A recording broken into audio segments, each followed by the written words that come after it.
அரியலூர் அருகே நெல் கொள்முதல் நிலையத்திற்கு லாரியில் ஏற்றி வந்த சாக்குகள் மின் கம்பியில் உரசி தீப்பிடித்துள்ளது. இதுகுறித்த கூடுதல் தகவல்களை செய்தியாளர் பாலசுப்ரமணியன் வழங்கிட கேட்கலாம்.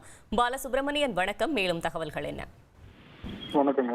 அதாவது அரியலூர் மாவட்டத்துல நவரை பருவ நெல் சாகுபடி ஏறக்குறைய ஒரு 50,000 ஹெக்டேர் அளவுல விவசாயிகள் எல்லாம் பயிரிட்டு இருக்காங்க.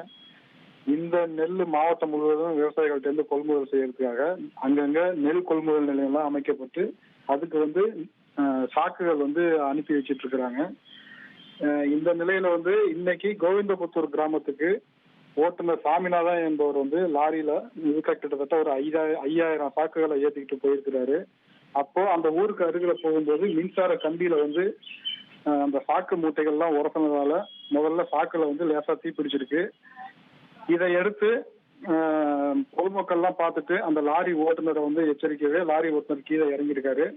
முதல்ல பொதுமக்கள் அந்த இடத்துலயே வாங்கெல்லாம் போட்டு அந்த சாக்கு மூட்டையில கீழே தள்ள பாக்குறாங்க. ஆனா தீ ரொம்ப அதிக அளவுல பரவுனதால ஊர்லயே பக்கத்துல இருக்கிற கோயில்ல முத்தாலம்மன் கோயில் திருக்குளத்துக்கு லாரியை எடுத்துட்டு போய் அதை எரிந்த நிலையிலேயே ஓட்டிட்டு போய் அப்புறம் அருகில விவசாய நிலத்துல இருந்த ஒரு ஜேசிபியை கொண்டு அந்த சாக்கு மூட்டை எல்லாமே தண்ணிக்குள்ள தள்ளி தீயணைப்பு நடவடிக்கை எல்லாம் ஈடுபட்டு தீயை அணைச்சிருக்கிறாங்க. தகவல்களுக்கு நன்றி பால.